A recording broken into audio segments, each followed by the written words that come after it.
ಇನ್ನು ವಿಧಾನ ಪರಿಷತ್ನ ಸದಸ್ಯರಾದಂಥ ನಾಗರಾಜ್ ಯಾದವ್ ಅವರಿಗೂ ಕೂಡ ನೋಟಿಸ್ ಅನ್ನು ನೀಡಲಾಗಿದೆ. ಅವರೇನ್ರಿ ತಪ್ಪು ಮಾಡಿದ್ರು ಅಂತ ನೀವು ಕೇಳ್ತೀರಾ, ಬಟ್ ಅವರು ತಪ್ಪು ಮಾಡಿಲ್ಲ. ಅವರನ್ನ ಸಾಕ್ಷಿಯಾಗಿ ಇದರಲ್ಲಿ ಪರಿಗಣಿಸಲಾಗಿದೆ. ಹಾಗಾಗಿ ನಾಳೆ ವಿಚಾರಣೆಗೆ ಹಾಜರಾಗುವಂತೆ ನೋಟಿಸ್ ಅನ್ನ ಈಗ ಸಿಐಡಿ ಕೊಟ್ಟಿದೆ. ಗಲಾಟೆಯ ವೇಳೆ ಸದನದಲ್ಲೇ ಇದ್ದಿದ್ದು ವಿಧಾನ ಪರಿಷತ್ನ ಸದಸ್ಯ ನಾಗರಾಜ್ ಯಾದವ್.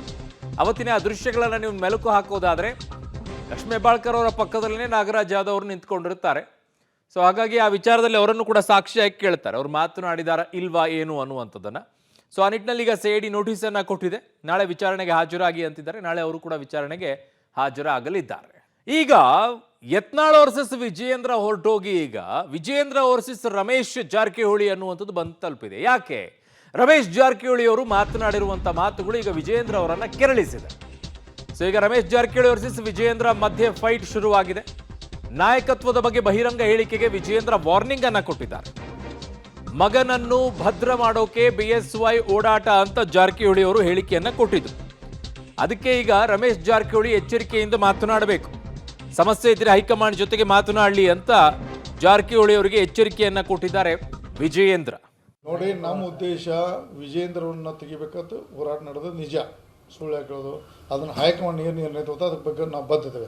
ತೆಗಿತಾರೋ ಬಿಡ್ತಾರೋ ಹೈಕಮಾಂಡ್ ಗೊತ್ತು. ಆದರೆ ಯಡಿಯೂರಪ್ಪನವ್ರ ಬಗ್ಗೆ ಪದೇ ಪದೇ ಅದನ್ನು ಅವ್ರ ಬಗ್ಗೆ ಅಪಾರದ ಗೌರವ ಇದೆ. ಅವರು ರಾಜ್ಯ ಪ್ರವಾಸ ಮಾಡೋದು ಸ್ವಾಗತ. ಆದರೆ ಯಾಕೆ ಟೂರ್ ಮಾಡೋದು ಒಂದು ಮೊದಲು ಕ್ಲಿಯರ್ ಮಾಡೋಕೆ ಮಗನ ಭದ್ರ ಮಾಡಕ್ಕೆ ಹೇಳ್ತಾರೋ ಪಕ್ಷ ಭದ್ರ ಮಾಡೋಕೆ ಅವ್ರು ಕ್ಲಿಯರ್ ಮಾಡಬೇಕು.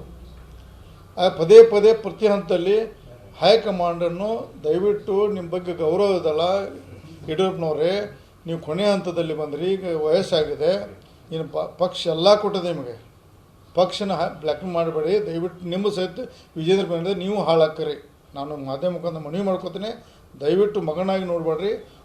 ಒಬ್ಬ ಫೇಲ್ ಆದಂಥ ಅಧ್ಯಕ್ಷ ತಿಳ್ಕೊಂಡು ದಯವಿಟ್ಟು ಹೈಕಮಾಂಡ್ ಕನ್ವಿನ್ಸ್ ಮಾಡಿ ಹೊಸ ಅಧ್ಯಕ್ಷ ಮಾಡೋಕ್ಕೆ ನೀವು ಸಹಕಾರ ಕೊಡಿ.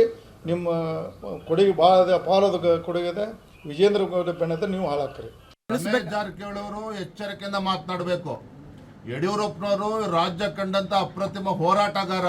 ರಾಜ್ಯದಲ್ಲಿ ಹೊತ್ತು ಕಾಲಿಗೆ ಚಕ್ರವನ್ನ ಕಟ್ಟಿಕೊಂಡು ರಾಜ್ಯಾದ್ಯಂತ ಪ್ರವಾಸ ಮಾಡಿ ಹಳ್ಳಿ ಹಳ್ಳಿಗೆ ತಿರುಗಿ ಯಡಿಯೂರಪ್ಪ ಪಕ್ಷ ಸಂಘಟನೆ ಮಾಡಿದ್ದಾರೆ. ಅನಂತಕುಮಾರ್ ಆದಾಗೆ ಅನೇಕ ಹಿರಿಯರ ಜೊತೆ ಕೈ ಜೋಡಿಸಿದ್ದಾರೆ. ರಮೇಶ್ ಜಾರಕಿಹೊಳಿ ಅವರು ಇತ್ತೀಚೆಗೆ ಪಕ್ಷಕ್ಕೆ ಬಂದಿರತಕ್ಕಂಥವ್ರು. ಯಡಿಯೂರಪ್ಪನವ್ರ ಬಗ್ಗೆ ಮಾತಾಡಬೇಕಾದ್ರೂ ನಾಲ್ಗೆ ಬಿಗಿ ಹಿಡಿದು ಮಾತನಾಡಬೇಕು. ಯಡಿಯೂರಪ್ಪನವ್ರ ಬಗ್ಗೆ ಮಾತಾಡಬೇಕಾದ್ರೆ ಬಿಗಿ ಹಿಡಿದು ಮಾತಾಡಬೇಕು.